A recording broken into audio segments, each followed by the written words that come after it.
दोस्तों एक बार फिर आपका स्वागत करते हैं हमारे YouTube चैनल स्टडीज लाइफ में। दोस्तों त्रिकोणमिति टॉपिक के सीरीज का यह दूसरा वीडियो है। पहले वीडियो को देखने के लिए आप आई बटन पर क्लिक कर सकते हैं या फिर डिस्क्रिप्शन में दी हुई लिंक से भी जाकर उसे देख सकते हैं। दोस्तों इस वीडियो में हम चर्चा करने वाले हैं पाइथागोरस प्रमेय पे और हल कराने वाले हैं 2 सवाल। दोस्तों पाइथागोरस प्रमेय त्रिकोणमिति के लिए बहुत ही ज़्यादा इंपॉर्टेंट है और साथ ही साथ इस वीडियो में हल कराए गए सवालों से आपके पिछले वीडियो के सूत्रों का रिवीजन भी हो जाएगा और आप सवाल लगाने के लिए और अभ्यस्त भी हो जाएंगे। तो इस वीडियो को आगे देखते रहिए और इस वीडियो में हमारे साथ बने रहिए।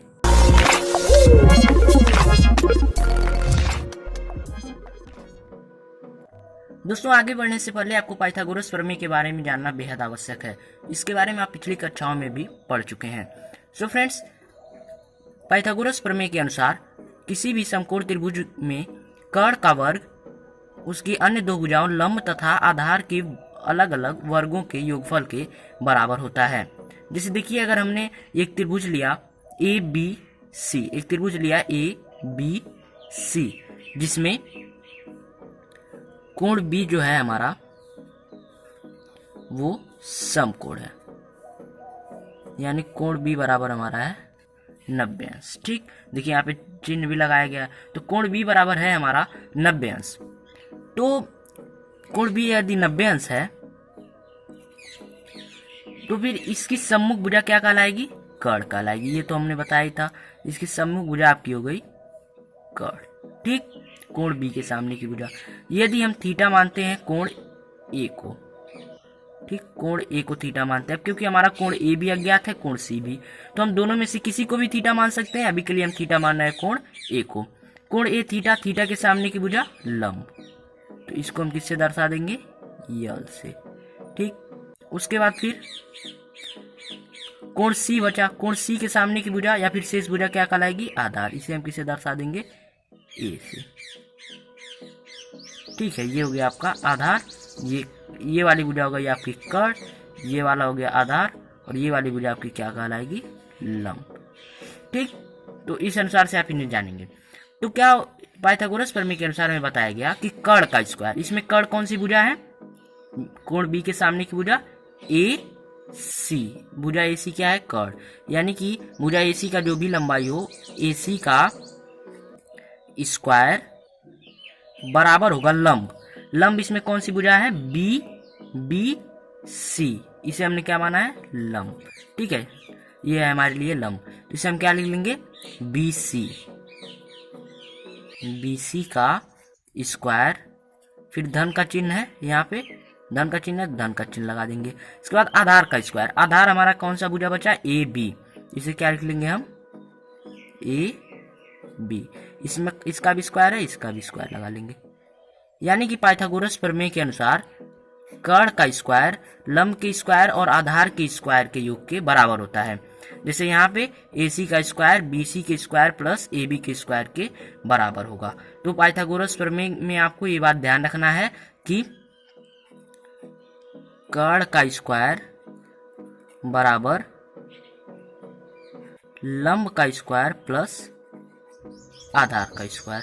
ठीक, ये समझ लीजिए आपके लिए एक सूत्र है, इसको आपको याद कर लेना है कि कर्ण का स्क्वायर बराबर लंब का स्क्वायर प्लस आधार का स्क्वायर।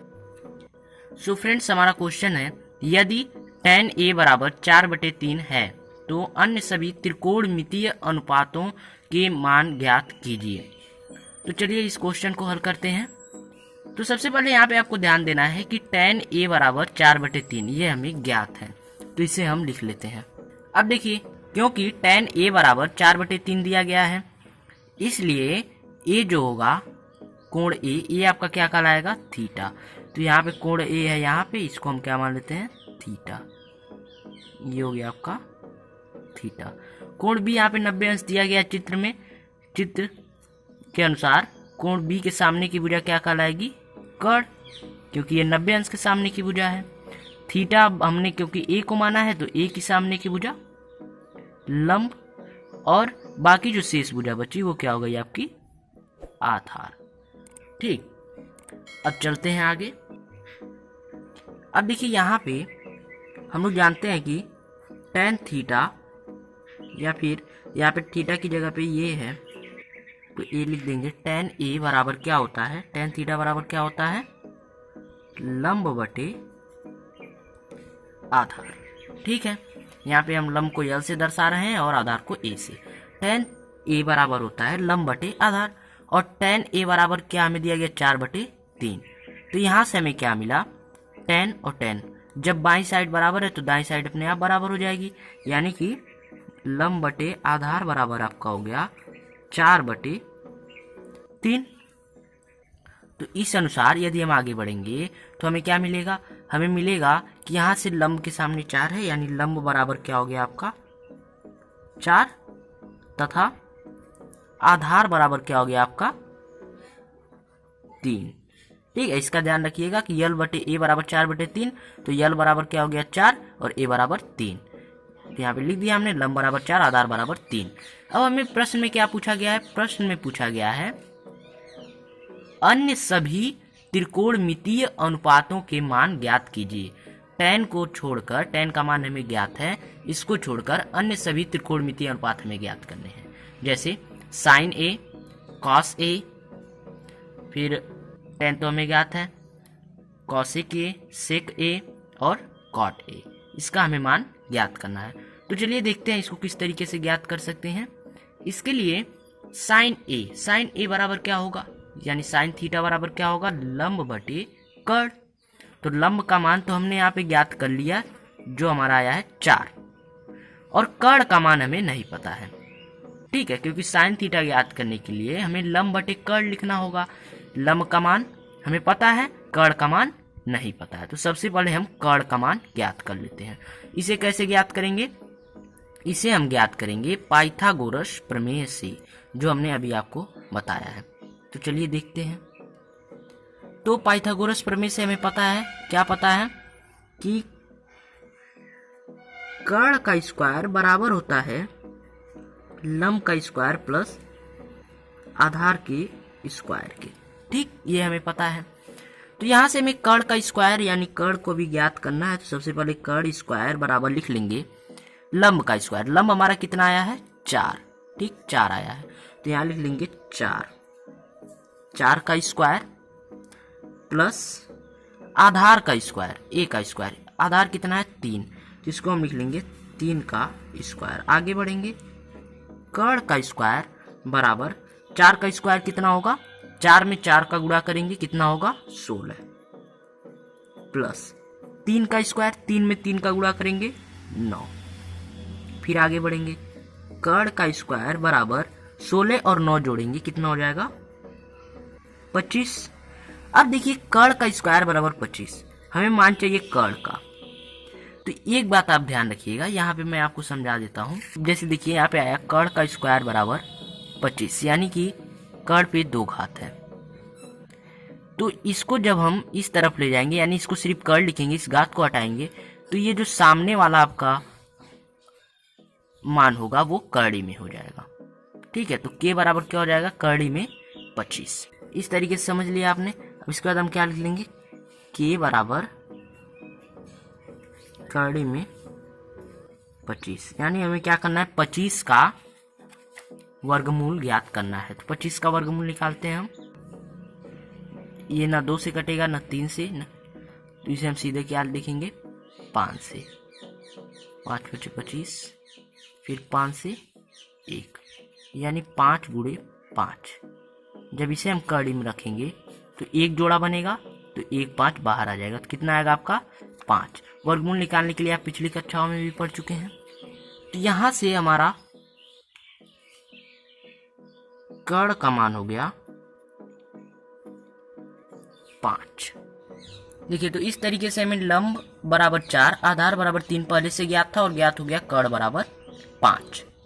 तो चलिए अब अन्य त्रिकोणमितीय अनुपात जो भी हमारे बच्चे निकाल लेते हैं। जैसे कि पहला हमारा त्रिकोणमितीय अनुपात होगा साइन ए। तो साइन ए बराबर क्या हो जाएगा, साइन थीटा बराबर क्या होता है लंब बटे कर्ण। तो लंब बटे कर्ण बराबर लंब का मान यहाँ पे कितना है 4 और कर्ण का मान है 5, इसे लिख लेंगे क्या हो जाएगा 4/5। फिर आगे चलेंगे, आगे हमें साइन के बाद किसका निकालना है कॉस ए का। कॉस ए बराबर क्या हो जाएगा, आधार बटे कर्ण। तो आधार बटे कर्ण बराबर हो जाएगा, यहां से आपको आधार का मान लिख लेना है 3 और कर्ण का मान लिख लेना है 5। ये हो गया आपका आधार बटे कर्ण। फिर आगे चलते हैं। आगे हमें tan थीटा का मान नहीं निकालना है क्योंकि हमें पहले ही ज्ञात है, तो हम किसका निकालेंगे, कॉसेक थीटा या फिर कॉसेक ए बराबर क्या हो जाएगा। कॉसेक थीटा बराबर क्या होता है, कॉसेक थीटा बराबर होता है कर्ण बटे लंब। तो कर्ण का मान कितना हो जाएगा, 5 बटे लंब का मान कितना हो जाएगा, 4। ठीक, इस तरीके से ये निकल जाएगा। फिर आगे चलेंगे। आगे हमें मान निकालना है सेक थीटा का, यानी सेक ए का। सेक ए बराबर हो जाएगा कर्ण बटे आधार, बराबर कर्ण का मान कितना है 5 और आधार का मान कितना है 3। इस तरीके से निकल गया। उसके बाद लास्ट हमारा बचा कॉट ए। कॉट ए बराबर क्या हो जाएगा, आधार बटे लंब। तो यहां से आधार का मान कितना हो गया 3 और लंब का मान हो गया 4। इस तरीके से इस क्वेश्चन का उत्तर हमें मिल गया। ये क्वेश्चन सॉल्व हो गया। सो फ्रेंड्स, अगला क्वेश्चन है, यदि 17 cos a बराबर 8 तब 15 cosec a minus 8 sec a का मान ज्ञात कीजिए। तो चलिए इन्हें देखते हैं। यह है आपका 17 cos a बराबर 8। तो इस बात को आप अभी समझ लीजिए और आगे भी याद रखिएगा। यदि ऐसे लिखा गया है 5 cos a, ठीक इस तरीके से कुछ लिखा गया है, तो इसका मतलब है 5 गुणे cos a, क्योंकि 5 और cos के बीच में कोई चिन्ह नहीं है तो इसे क्या माना जाता है, गुणा माना जाता है। साथ ही साथ एक और बात ध्यान रखिएगा कि cos a का मतलब cos गुणे a नहीं होता है। ठीक, cos और a दोनों एक साथ ही रहेंगे जहां भी रहें, यानी a के अलावा यहाँ पे कोई और हो सकता है, जैसे b हो सकता है, c हो सकता है, x हो सकता है या फिर कुछ भी हो सकता है, लेकिन ये दोनों गुणा के रूप में नहीं रहेंगे। जैसे cos गुणे a ऐसा नहीं होगा। ठीक, ये आपका गलत हो जाएगा। तो आपको क्या रखना है, यहाँ पे 5 गुणे cos a, 5 कोई चिन्ह नहीं था तो इसे अब क्या मानेंगे, हम गुणा मानेंगे। इस बात का ध्यान आप आगे रखिएगा। तो यहाँ पे 17 cos a है, यानी क्या हो जाएगा 17 गुणे cos a बराबर 8। अब देखिए 17 गुणे, और जब गुणा का हम पक्षांतर करते हैं तो क्या होता है, भाग होता है। तो cos a बराबर, यहाँ गुणा हो रहा है तो उधर क्या हो जाएगा, भाग हो जाएगा, 8 बटे 17। ठीक है, यहां से हमें क्या प्राप्त हुआ, cos a बराबर 8 बटे 17। ठीक है, 8 बटे 17 में मिल गया। अब आगे बढ़ते हैं। एक चित्र हम आपको बना के बता देते हैं। तो यहाँ पे देखिए, क्योंकि cos a दिया है तो a क्या हो जाएगा, हमारा थीटा हो जाएगा। थीटा के सामने की भुजा क्या हो जाएगी, आपकी लंब। ठीक, 90 अंश के सामने की भुजा कर्ण, शेष भुजा आधार। बस ये इतना आपको ध्यान रखना है। तो cos a बराबर 8 बटे 17। cos थीटा बराबर क्या होता है, आधार बटे कर्ण। आपको सूत्र जो हमने याद करने के लिए कहा था उसे याद रखिएगा। अब इसके बाद क्या हो जाएगा, cos थीटा बराबर होता है आधार बटे कर्ण। तो यहाँ क्या है, cos a, तो cos a बराबर क्या हो जाएगा, आधार बटे कर्ण। पिछले वाले सवाल की तरह इसे भी हम लिख लेंगे, cos a बराबर होगा आधार बटे कर्ण। अब देखिए यहां से ये भी cos ये भी cos, ठीक, दोनों लेफ्ट हैंड साइड में है तो लेफ्ट हैंड साइड बराबर है तो राइट हैंड साइड बराबर होगा। तो हम राइट हैंड साइड को लिख लेते हैं आधार बटे कर्ण, यानी ये जो है आपका इसके बराबर होगा 8 बटे 17। तो यहाँ से हमें क्या प्राप्त होगा, यहाँ से हमें प्राप्त होगा कि आधार है, यहाँ पे आधार की जगह पे क्या है 8। ठीक, और यहाँ क्या है कर्ण, कर्ण बराबर क्या हो जाएगा आपका 17। तो आधार बराबर आपका हो गया 8 और कड़ बराबर हो गया 17। अब हमें मान किसका ज्ञात करना है? हमें मान ज्ञात करना है 15 कॉसेक ए माइनस 8 सेक ए का। तो इस हिसाब से हमें कॉसेक ए और सेक ए की आवश्यकता होगी। तो कॉसेक थीटा बराबर क्या होता है? कॉसेक थीटा बराबर होता है कड़ बटे लंब। और हमें मान किसका पता है? एक मान पता है हमें आधार का और एक मान कड़ का, लेकिन हमें लंब की भी आवश्यकता होगी, तो लंब का मान हम ज्ञात कर लेते हैं। तो लंब का मान ज्ञात करने के लिए हम क्या करेंगे? बस हमें लगाना है पाइथागोरस प्रमेय। तो पाइथागोरस प्रमेय से क्या होता है कि कड़ का स्क्वायर बराबर लंब का स्क्वायर प्लस आधार का स्क्वायर। यहाँ में कड़ का मान पता है क्या है? 17। तो 17 का स्क्वायर बराबर लंब का स्क्वायर। लंब क्या है हमें नहीं पता, तो लंब ही लिख देंगे यल ही, प्लस आधार का स्क्वायर यानी 8 का स्क्वायर। अब हमें क्या करना है? 17 का स्क्वायर निकाल लेना है। 17 का स्क्वायर होता है 289। आप 17 में 17 का गुणा भी करके देख सकते हैं। बराबर हो जाएगा लंब का स्क्वायर प्लस 8 का स्क्वायर 64। तो हम यहाँ पे क्या करते हैं? 64 को पक्षांतर करते हैं। तो देखिए यहाँ पे ध्यान दीजिएगा कि है आपका प्लस 64। तो जब ये इधर आएगा तो हो जाएगा माइनस 64। ठीक है, इस बात का आप ध्यान रखिएगा कि जब प्लस बराबर के इधर आता है या फिर उधर जाता है तो क्या हो जाता है? माइनस हो जाता है, और जब माइनस जाता है तो प्लस हो जाता है। ठीक, बराबर हो गया लंब का स्क्वायर। इसे हम पलट के भी लिख सकते हैं। क्या लिख सकते हैं कि लंब का स्क्वायर बराबर 289 माइनस 64। ठीक है, मैंने कुछ खास नहीं किया, बस इसी को हमने पलट के लिख दिया। आप इसको इस तरीके से लिख सकते हैं। तो लंब का स्क्वायर बराबर 289 में से 64 घटा लेते हैं। 9 में से 4 गया 5, 8 में से 6 गया 2, और फिर यहाँ आपके बचा 2, यहाँ कुछ नहीं बचा, तो 2 में से 0 जाएगा तो 2 ही बचेगा। तो लंब का स्क्वायर बराबर हो गया 225। तो लंब बराबर हो जाएगा, क्योंकि यहाँ स्क्वायर है तो सामने वाला जो मान है वो क्या हो जाएगा आपका कड़ी में। तो क्या लिखेंगे? कड़ी में 225। तो आपको क्या करना है? 225 का वर्गमूल निकालना है। तो 225 का वर्गमूल आप लोग वीडियो को रोक के निकाल सकते हैं और फिर मिला सकते हैं। तो वर्गमूल होगा 15। ठीक, अब चलते हैं आगे। तो यहाँ से आपका लंब का मान हो गया 15। तो देखिए यहाँ से हमें मिल चुका है आधार बराबर 8, कड़ बराबर 17 तथा लंब बराबर 15। हमें मान निकालना है 15 कॉसेक ए माइनस 8 सेक ए का। ठीक, हमें इसका मान निकालना है। तो फिर हम क्या लिख लेंगे? बराबर 15।